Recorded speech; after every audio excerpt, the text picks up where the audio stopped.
Hi, ഇന്നത്തെ video തുടങ്ങുന്നതിന് മുമ്പേ ജെന്റിൽ റിമൈൻഡർ ദാറ്റ് നമ്മുടെ ചാനലിൽ ചെറിയൊരു ഗിവ് അവേ നടക്കുന്നുണ്ട്. If you wish to participate ഈ ഒരു വീഡിയോ ഡെഫിനറ്റ്ലി പോയി കാണുക, അതിൽ ബാക്കി കാര്യങ്ങളൊക്കെ പറയുന്നുണ്ട്. ഹായ്, എനിക്ക് തോന്നുന്നു പലർക്കും ട്രിവാൻഡ്രം റെപ്രസെന്റ് ചെയ്യുന്ന ഫ്രീഡത്തിനെയും പുതിയ ഐഡിയാസിനും ഒക്കെയാണ്. കാരണം ഇവിടെ വന്നു കഴിഞ്ഞാലാണ് പലരും അവരുടെ ഡ്രീംസ് ചേസ് ചെയ്യുന്നതും പുതിയ എക്സ്പ്ലോറേഷൻ ചെയ്യുന്നതും ഫുഡ് ആണെങ്കിലും പ്ലേസസ് ആണെങ്കിലും അങ്ങനെ ഇവിടെ എത്തിയപ്പോഴാണ് എൻ്റെ ഉള്ളിൽ ഓൺടർപ്രണർ ഉണർന്നു വന്നത്. കാരണം എന്തെങ്കിലുമൊക്കെ ചെയ്യണം, പൈസ വേണം, അതില്ലല്ലോ. പക്ഷേ ഒരു UPSC ആസ്പിറന്റ് ആയിട്ട് ട്രിവാൻഡ്രത്തേക്ക് വന്ന എനിക്കാണെങ്കിൽ കയ്യിൽ പൈസയും ഇല്ല, അതിന് പറ്റിയ ടൈമും ഇല്ല. So what can I even do is the right question.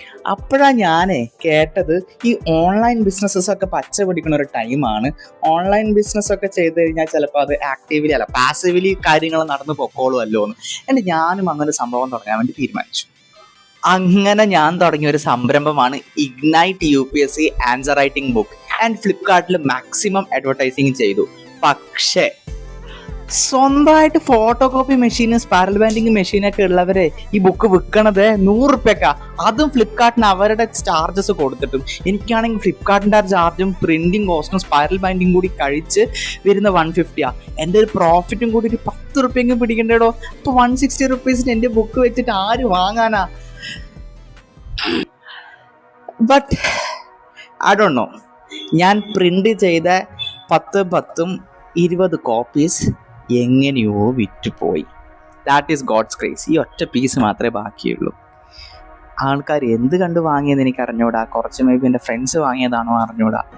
പക്ഷേ അത് ഡെഫിനറ്റ്ലി വിറ്റുപോയിട്ടുണ്ട്. ഞാൻ പ്രിൻ്റൊക്കെ അടിച്ച് വീണ്ടും പുതിയത് സെല്ല് ചെയ്തേനെ. പക്ഷെ ആ സമയത്ത് എൻ്റെ പ്രിലിംസ് വന്നു. ഇനി ഞാൻ പ്രിലിംസിന് പഠിക്കണോ അത് ബുക്ക് പ്രിൻ്റ് ചെയ്ത് പൈസ ആകാതെ നോക്കണോ? നിങ്ങൾ പറ. പ്രോഫിറ്റ് കിട്ടാത്ത എല്ലാ ബിസിനസ്സും ഫെയിലിയർ ആണോ എന്ന് അറിഞ്ഞൂടാ. എന്തായാലും എനിക്ക് ലോസ് വന്നിട്ടില്ല എന്നുള്ളതാണ് എൻ്റെ ഒരു കണ്ടുപിടുത്തം.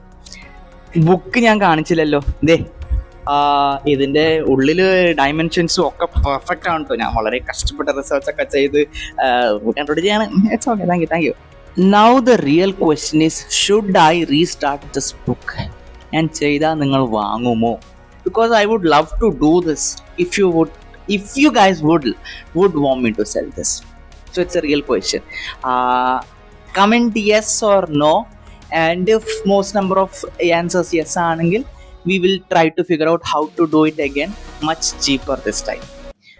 അപ്പോൾ Vinayak and this is UPSC Vault. If you would like me to start this business again, let me know. Like, share and subscribe and all that. And if you have any comments or questions, ഈ പറഞ്ഞ പോലെ ഇൻസ്റ്റാഗ്രാമിൽ message അയക്കുക, or കമൻസിലേക്ക് ഇടുക. Stay hydrated, do not forget that. I am pretty sure you guys would say yes. പക്ഷെ yes പറഞ്ഞാൽ വാങ്ങിയിരിക്കണം. ഞാൻ print ചെയ്തിട്ട് പിന്നെ എനിക്ക് നഷ്ടം വരുത്തിക്കരുത്. Say yes or no. Bye.